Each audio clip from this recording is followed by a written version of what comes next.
Bismillahirrahmanirrahim. Assalamualaikum warahmatullahi wabarakatuh.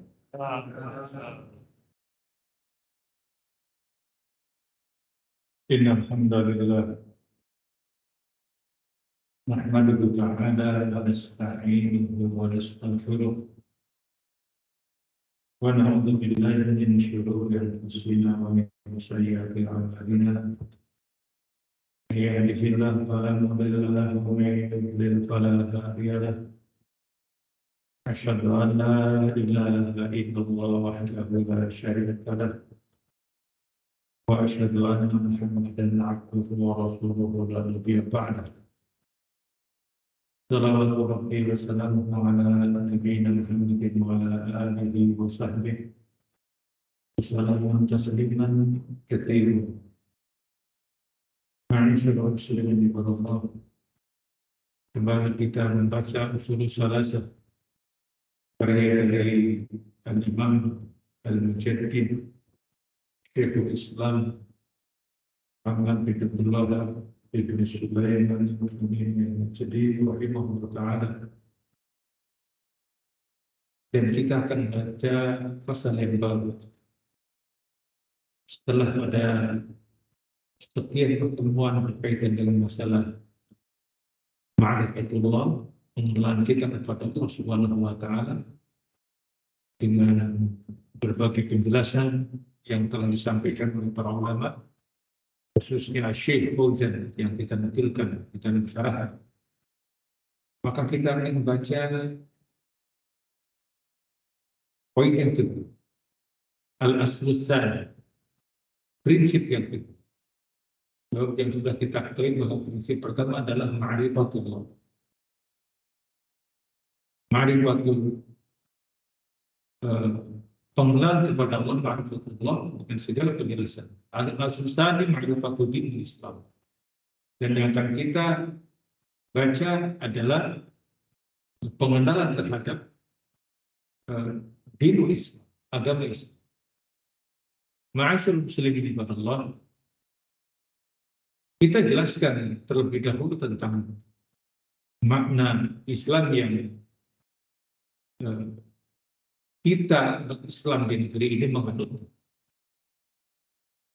Terkadang yang kita ketahui adalah Islam yang kita amalkan keseharian kita adalah apa yang kita dapati dari orang tua kita. Karena orang tua kita seorang Muslim, maka kita mengikuti apa yang mereka lakukan, apa yang mereka kerjakan, apa yang mereka yakini, dan seterusnya dari apa yang sering disebut bagian dari Islam. Sehingga yang nampak adalah Islam yang dianut oleh saudara kita kaum muslimin adalah Islam yang sifatnya adalah keturunan dari orang tua kita. Islam yang keturunan dari orang tua. Dan pastinya adalah itulah sebuah kebaikan. Bila mana yang dikenal dari Islam dari kedua orang tua kita atau orang-orang tua kita sebelum kita lahir pun sudah mereka melakukannya, adalah ingin mendapatkan tujuannya dalam rangka untuk menjadikan diri mereka sebagai seorang muslimah secara umum seperti itu. Apakah yang seperti ini menjadi sebuah jaminan kebenaran? Ini yang perlu untuk kita yakni pahami bersama, ma'asyiral muslimin ibadah. Oleh karena itu, hendaknya kita mempelajari perkara ini dengan seksama,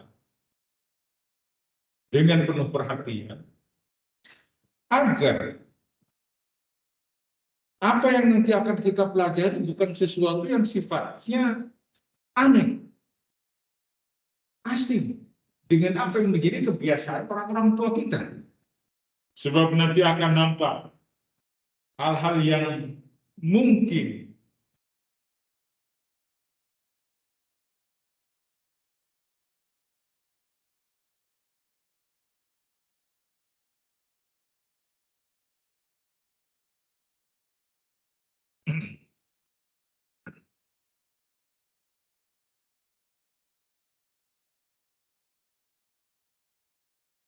hal yang mungkin berbeda, bertentangan dengan apa yang selama ini kita yakin dan kita pelajari dari orang-orang tua kita. Oleh karena ma'asyiral muslimin qadallah, Syekh Muhammad At-Tamimi rahimahullah ta'ala memberikan pencerahan kepada kita dengan apa itu yang dimaksud dengan agama. Apa yang dimaksud dengan keislaman. Dan hasanah pemahaman ini untuk kita pelajari, untuk kita makan, dan kita ingin mendapatkan penjelasan apakah memang itu adalah kesimpulan beliau semata atau memang memiliki hujah, memiliki keterangan, memiliki sandaran begitu. Oleh karena itu masalah muslimin qadallah, pada pertemuan kita yang berkaitan masalah usul salasai dari prinsip-prinsip yang ada 3 perkara ini, saya menjelaskan secara rinci, baik di sini di kitab beliau usul salasa ataupun lebih rinci lagi ada Fadlul Islam, gitu. Juga ditulis oleh beliau keutamaan Islam agar orang tahu bahwa Islam itu adalah agama yang memiliki bimbingan, yang memiliki keutamaan. Sehingga para pemeluknya itu apabila dia mengenal Allah dan mengenal agamanya, maka mereka akan diantarkan pada sebuah kedudukan yang sangat tinggi dalam Islam, di dalam agama. Dan pastinya sebagai seorang muslim, kita ingin mendapatkan fadilah karunia tadi. Nah, barakallahu fiik.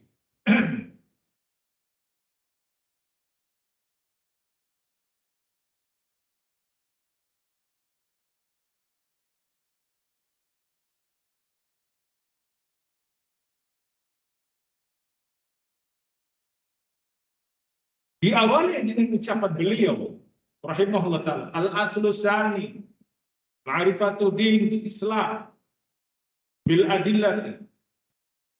Dan prinsip yang kedua yaitu mengenal dinul Islam bil adillah, dengan dalil.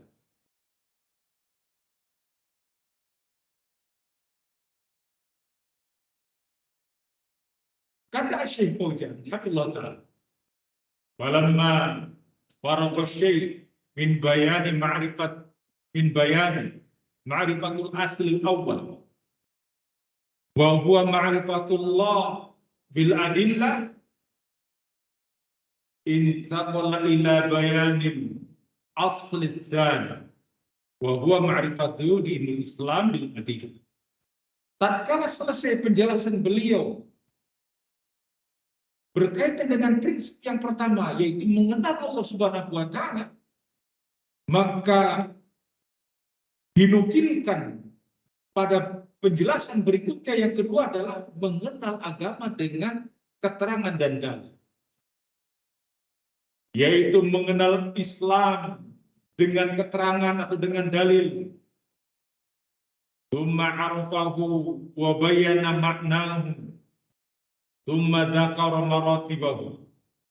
Kemudian oleh beliau dijelaskan tentang maknanya, yakni pengenalan tentangnya, penjelasan tentang makna-maknanya, kemudian disebutkan pula marotibnya atau tingkatan-tingkatannya. Mengenal Islam atau mengenal agama Islam, ma'rifatul din Islam, mengenal din Islam. Makna kata-kata din, yuradu bihi at-ta'ah, yang dimaukan adalah ketaatan. Dinul Islam, ketaatan kepada Islam.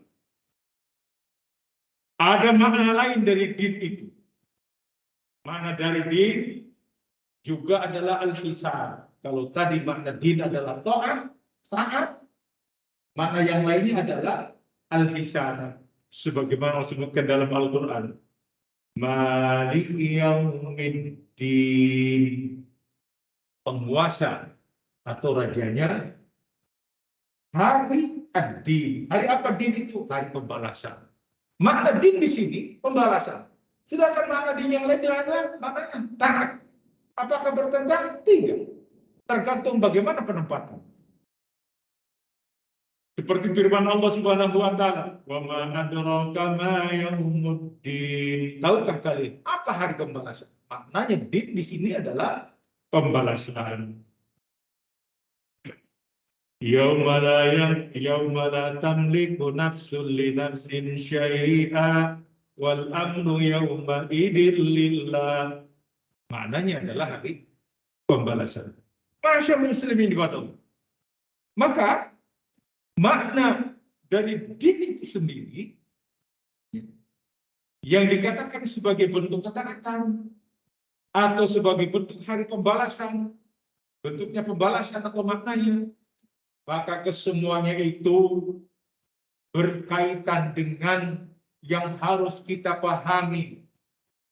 Sebab dengan ketaatan itu akan dibalas kelak di yaumil akhir.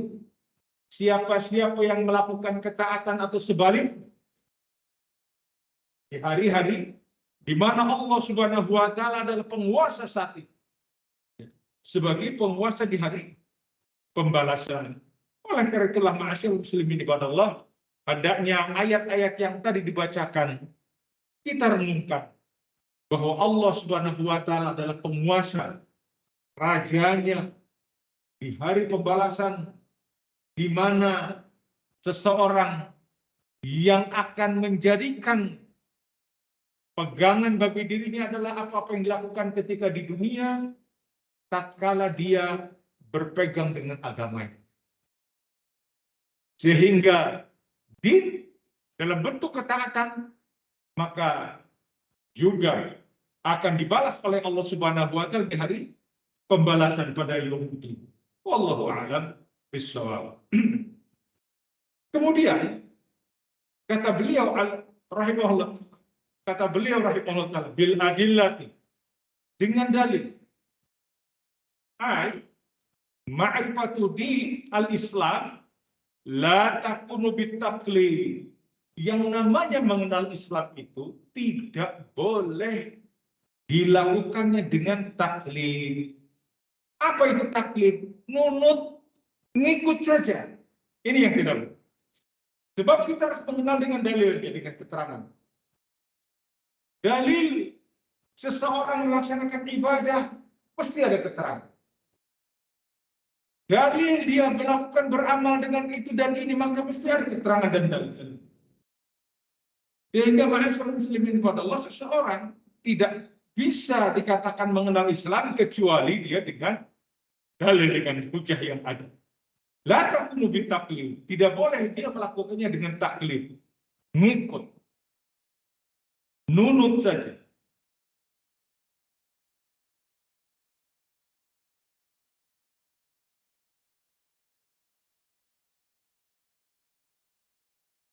Adapun ad-din yang namanya agama, la budda lahu min adillati minal kitab was sunnah. Maka menjadi keharusan bagi dirinya menjadikan dalilnya itu adalah Alkitab was sunnah. Orang tidak akan bisa berbicara tentang agama kecuali qala Allah wa qala Rasul. Allah telah berfirman dan Rasul telah bersabda.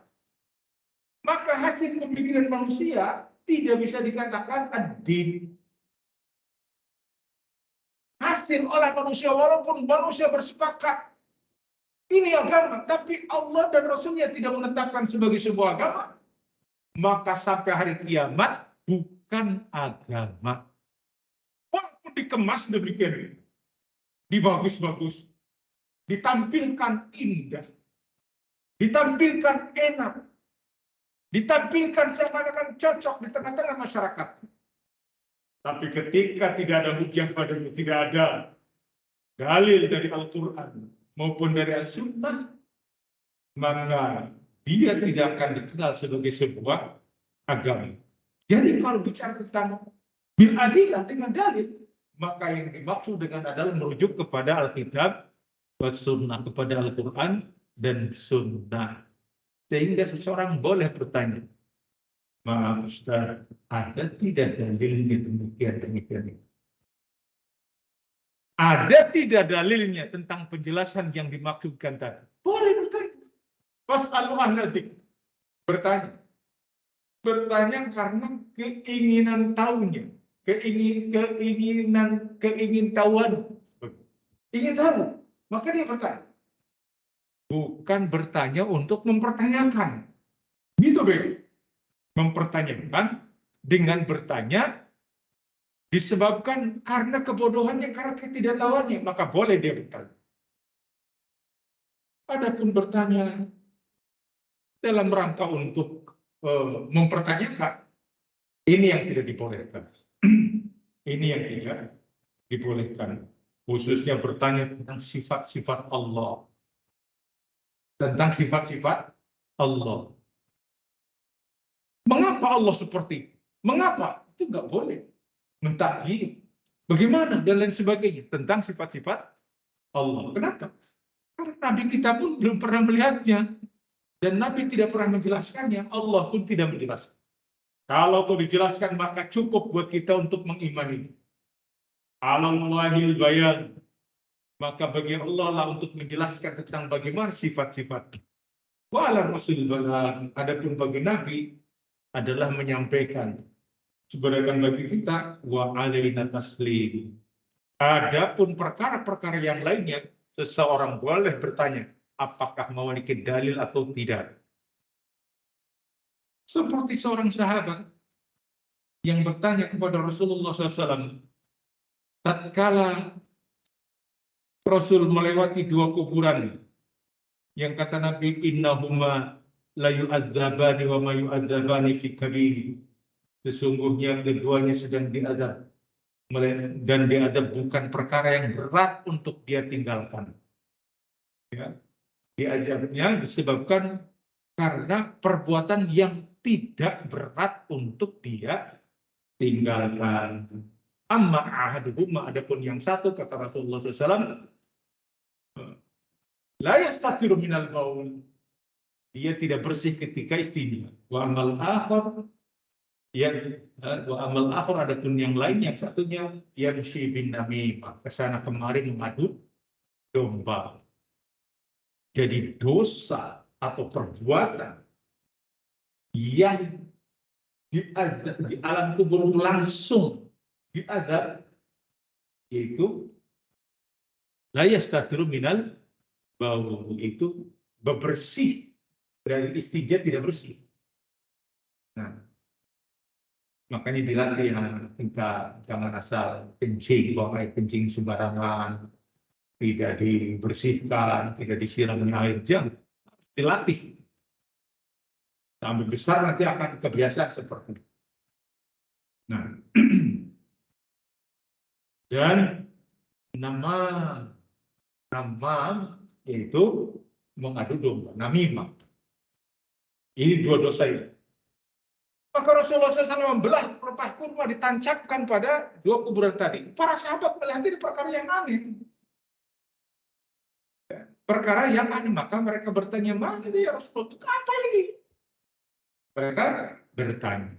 Maka dijawab oleh Rasulullah SAW. Kata, bukan pada tempatnya kita di sini menjelaskan. Hal-hal yang tidak ditemui pada masa mereka, kemudian Rasulullah mengamalkannya, maka butuh hujah, butuh dalil. Maka Rasulullah SAW menjelaskan apa yang dimaksudkan. Dengan demikian, ma'asyiral muslimin di Allah, agama itu membutuhkan dalil, membutuhkan keterangan, sehingga seseorang yang tidak tahu harus bertanya. Harus bertanya. Maka bertanya kepada mereka yang mengerti. Bertanya kepada mereka yang mengerti, yang menjawab dengan keterangan, dengan ilmu. Bukan menjawabnya dengan perasaan. Makanya kisah tentang orang yang telah membunuh 99 orang. Dikatakan oleh Imam Bukhari dan Imam Muslim, ya, dan saya keduanya. Dia datang kepada seorang ubad, ahli ibadah. Ahli ibadah, 6 ibadah. Begitu. Maka datang kepada orang tersebut, saya telah membunuh 99 orang. Apakah diterima tobat saya apabila saya tobat kepada Allah Subhanahu wa Ta'ala? Maka jawabannya ahli ibadah, pakainya pakai perasaan. Tidak bisa diterima. hanya membunuh 99 orang, maka dibunuh kembali orang yang yakni ahli ibadah tadi. Jauh dengan kebodohan. Apa? Karena orang tertipu, dia Masya Allah, ibadah terus hidupnya, ibadah, mendekatkan diri kepada Allah, tanpa ilmu. Maka ketika ada orang yang bertanya seperti itu, dijawabnya nggak pakai ilmu, jawabnya pakai perasaan. Perasaan dia, ini 99 dibunuh. Udah keterlaluan, akhirnya sesat, jadi 100 sudah. Orang ini yang membunuh tadi, yang sudah membunuh 100 orang, dan tetap dalam keadaan gelisah, ingin bertobat. Maka dia kemudian bertanya kembali kepada seorang alimuddin. Nah ini, alim di dalam agama. Apakah dia ahli ibadah? Belum tentu juga dia. Artinya tidak sebagaimana nampak dari ahli ibadah tadi. Dia ibadah terus. Sedangkan ini orang punya ilmu. Orang punya ilmu. Ilmu tentang apa? Tentang Alkitab, tentang kitab mereka. Tentang Allah Subhanahu wa taala. Bahwa Allah Ghafurur Rahim. Allah Ghafurud Dzunuba jami'a. Allah akan mengampuni dosa semuanya. Lihat ya, kalau kita bicara tentang hadis-hadis tentang perkara ini. Maka bertanya kepada ahli ilmunya, kata dia, besar apapun dosa bahkan memenuhi langit dan bumi, engkau datang kepada Allah dan meminta ampun kepadanya, niscaya engkau akan dapati Allah akan mengampuni semua dosa-dosa dengan ampunan sepenuh langit dan bumi. Dengan apa jawabannya? Dengan ilmu, bukan dengan perasaan. Inilah pentingnya kita belajar agama. Yang mereka memberikan kesempatan kepada makhluknya untuk bicara, untuk bertanya, untuk mengerti tentang agama ini. Karena al-haq itu terbuka, disampaikan. Jangan kemudian disembunyikan. Maka orang-orang yang bodoh yang menyembunyikan ilmu, filsafat, ilmu silat. Filsafat ilmu silat. Apa ilmu silat itu?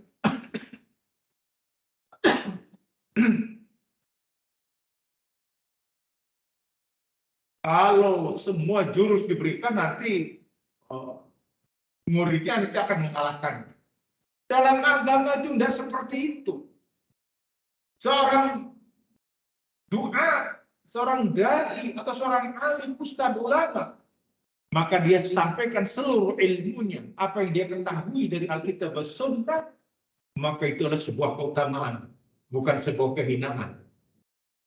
Sampaikan, tidak usah takut. Bisa jadi nanti murid-murid itu akan menjadi guru. Sebagaimana yang terjadi di kalangan para ulama. Seorang guru menjadi murid atau seorang murid pun menjadi guru. Seperti itu. Apa yang terjadi pada Imam Syafi'i rahimahullah ta'ala. Apa yang terjadi pada Imam Ahmad. Mereka sering memberikan ilmu. Nah, begitulah ma'asyil muslimin ibadallah. Bertanya. Mereka bertanya kepada para, maka ahli ibadah, ahli ilmu tadi menjelaskan, akan tetapi negeri ini tidak kondusif untuk dirimu beribadah, beramal dengan baik, maka pergilah ke negeri sana, ke tetangga sana, ke negeri di sebelah sana. Di sana ada orang-orang baik, orang saleh. Kenapa kepada kita menjelaskan di majelis ini berkaitan dengan masalah kisah tadi. Intinya adalah bertanya. Dan agama kita seperti itu.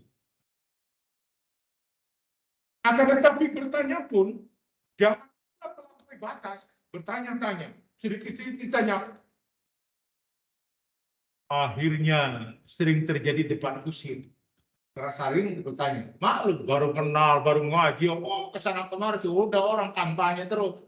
Ya, didatangi majelis-majelis, dia bertanya kesana kemari. Begitu.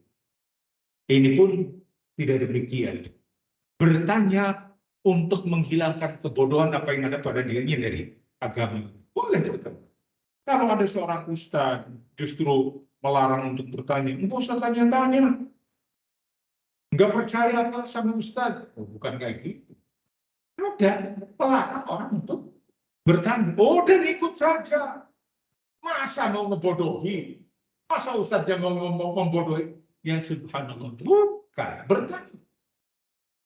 Ada tidak hujan? Ada tidak amalan ini dilakukan oleh Rasulullah SAW dan para sahabat? Itulah yang dikatakan kafir.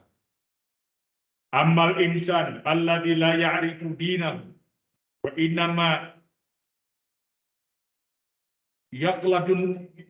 yuqallidun nas wa yakunu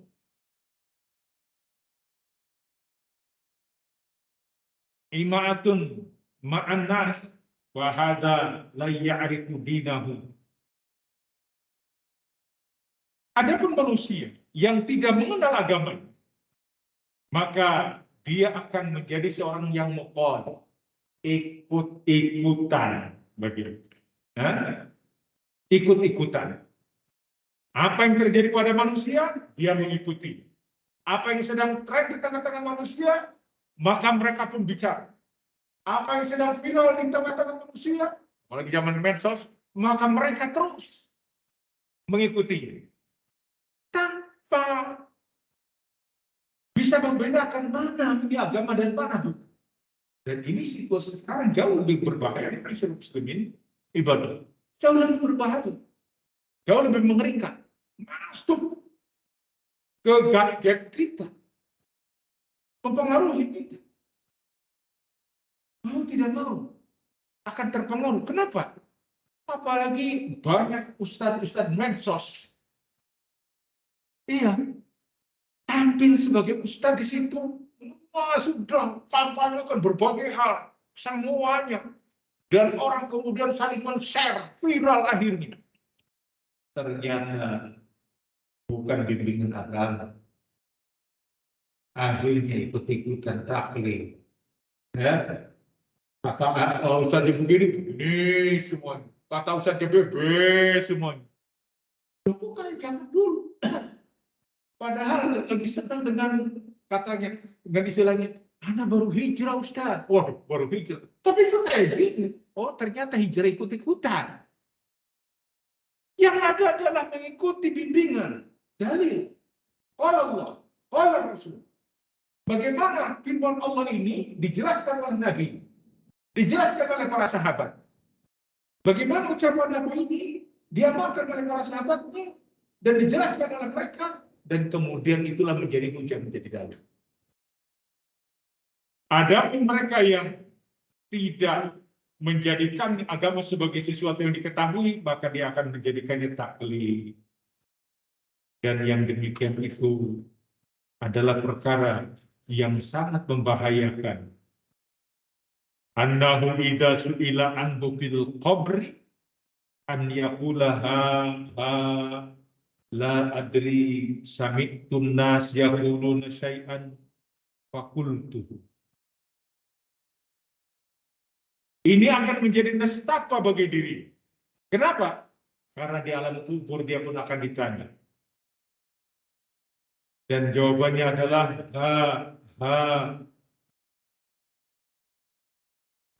itu jawaban yang menunjukkan bahwa saya tidak tahu.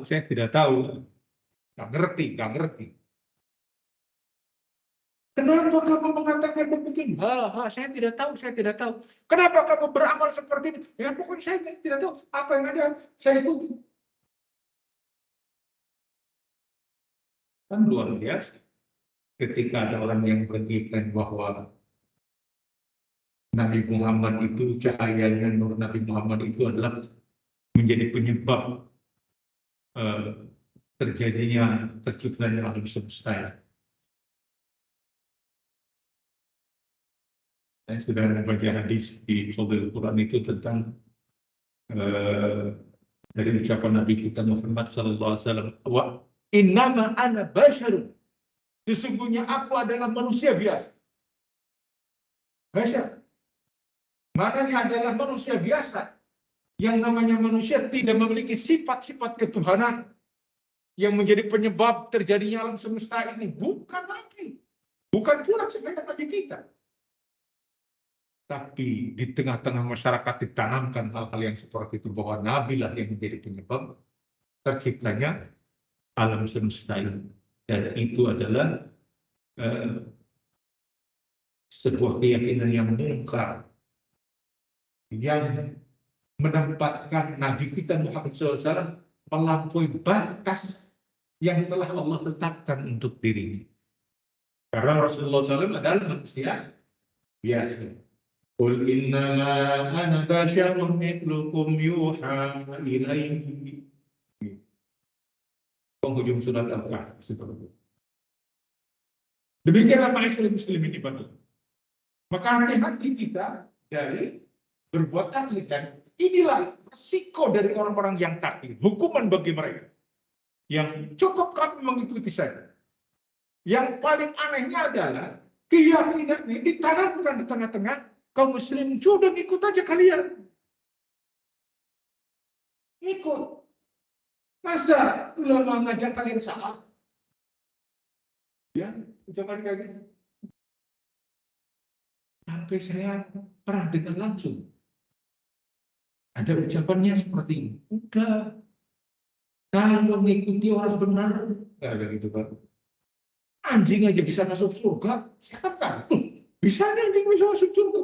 Itu pemuda kafir. Itu kan masuk surga. Dari mana anjing bisa masuk surga? Kalau ngikut pemuda kafir dan tidak memang benar. Tapi apakah dia masuk surga? Ini juga belum pasti. Tidak ada keterangannya. Dari mana anjing masuk surga? Nanti ada kucing masuk surga juga ya. Di sana dia kayak Tom and Jerry apa? Di surga yang baik-baik semuanya. Masya Allah. Yang para wanitanya tidak ada yang tua. Makanya kan dulu kan seorang nenek-nenek datang kepada Rasulullah, ya Rasulullah, apakah saya masuk surga? Sedih. Sedih kan. Di surga itu nggak ada jus-jus nenek-nenek. Yang ada wanita-wanita cantik semuanya. Sebaya. Laki-lakinya pun demikian. Nah, jadi jangan bersedih kalau antum sudah tua. Atau ibu-ibu yang sudah mulai menua. Jangan khawatir kalau masuk surga, insya Allah semuanya cantik. Semuanya ganteng. Masya Allah. Yang di wabin gagah semua. Baik kepala sekolahnya.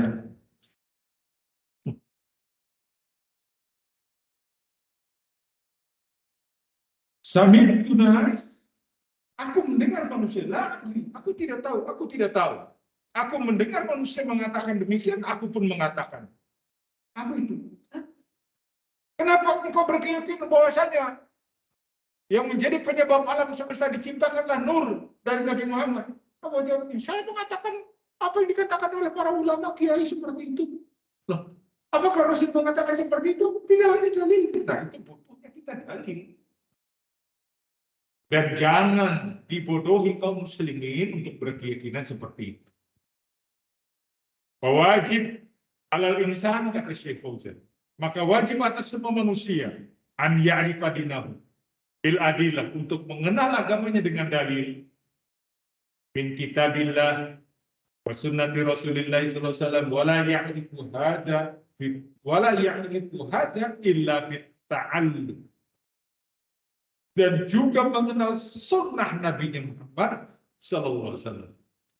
Dan ini ucapan Syekh yang paling bagus, yaitu la ya'rifu hadza, tidak akan diketahui tentang ilmu, tentang pengikutan kita, pengenalan kita kepada Alkitab dan kepada sunnah, illa bita'alum, kecuali dengan belajar, duduk, melangkah, mencari, mencatat, mendengarkan, memurojaah. Itu tidak akan didapatkan ilmu itu dengan semedi, ya, dengan bertapa, dengan tirakatan, nggak ada. Makanya kita jangan mudah percaya dengan omongan orang-orang yang paling senang dengan hurafa. Saya masih senang dengan hal-hal yang hurafa, dengan hal-hal yang tahayul, mistis seperti itu. Ilmunya katanya tinggi. Ilmunya tinggi gimana? Iya, dia tidak katakan di tempat itu dan ini. Bukan tinggi itu ilmunya. Justru orang yang nggak ngerti. Orang yang mengenal ilmu itu adalah dengan mereka mencari. Dengan rihlah ilmu. Ada kajian-kajian tentang Alkitab dan Sunnah didatangi. Bersemangat. Kalau toh dia tidak melakukannya, dorong orang lain untuk bersemangat. Kenapa kajian-kajian Alkitab dan Sunnah itu terkadang tidak disukai? Karena tidak mendorong manusia untuk taklid kepada person, kepada orang per orang. Tidak kepada ustadznya. Maka ketika ada seorang ustadz, saya ikut ustadz aja lah. Maka ustadz itu akan menolak. Enggak, jangan. Tidak boleh. Pegang. Sehingga kalau seorang ustadznya pun bertentangan dengan dalil, dengan hujah, maka tidak bisa dijadikan rujukan. Kenapa? Bertentangan. Kalau saya menyampaikan di majelis ini, ternyata apa yang saya sampaikan itu bertentangan dengan Alkitab Sunnah, bertentangan dengan dalil, tinggal. Katakan, gak usah ikut kajian. Ngapain? Yang tidak pakai ilmu. Dan harus sadar diri. Demikianlah. Sehingga semua kita kaum muslimin beragama itu bukan ganduli ustaz. Bukan ganduli kiai. Bukan mengganduli ajengannya, bukan. Tapi berdasarkan Alkitab dan Sunnah. Ada keterangannya, kita ikuti. Tidak ada keterangannya, maaf. Gitu. Sehingga kalau dakwah ini dilakukan dengan cara-cara seperti itu, maka tidak akan muncul fanatisme kepada orang per orang. Tapi fanatisnya kepada Rasulullah SAW. Kepada Allah dan Rasul. Berpihaknya kepada Allah dan Rasul. Maka masing-masing kita tidak akan ada saling silang sengketa. Kenapa begitu demikian? Alkitab Rasulullah, oh ya udah selesai. Ketika terjadi perselisihan di antara kaum muslimin, wa in tanazatum fi syai'in farudduhu ila Allah wa rasulih. Jika ada tanazu tentang satu perkara, ya, maka dikembalikan kepada Allah dan Rasulnya. Tenang sudah jiwa ini. Mantap. Karena loyalnya kepada Allah dan Rasulnya. Demikianlah masyarakat muslimin pada wilayah. Illa binta'in. Tidak akan diketahui perkara ini kecuali dengan belajar, ya, dengan belajar, bukan dengan bersamedi, ya, bukan dengan tirakata, bukan dengan lelaku-lelaku yang aneh-aneh. Coba sering kita lihat kan di pinggir-pinggir jalan, orang jalan bawa pakainya pada hitam, pada ikat, yo, sering ya, bawa tongkat jalan. Masya Allah, saya pernah ketemu. Tak nasihati aja, sini jauh-jauh tinggalkan keluarga. Kalau saya ada impen, suruh tidur, suruh tirakatan di kuburan ini sekian hari, nanti dan saya harus jalan. Kasihan. Lalu tiba saja dia menjadi seorang yang dikatakan alim, ternyata jadi dukun. Ya, jadi dukun. Oh, ini marotip untuk jadi dukun. Nanti tidur di masjid ini sekian hari, tidur di masjid ini sekian hari. Dan saya lihat ini, saya tak nasihati. Ketika datang waktu sholat, kenapa nggak sholat? Bilang, saya di jamaah. Iya, dari mana?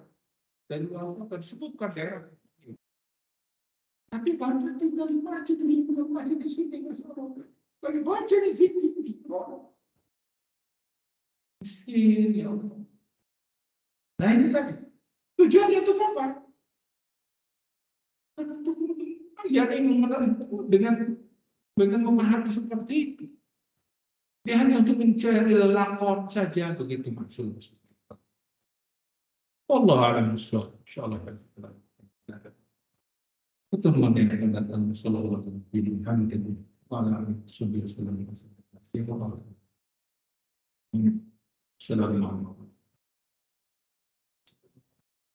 Assalamualaikum.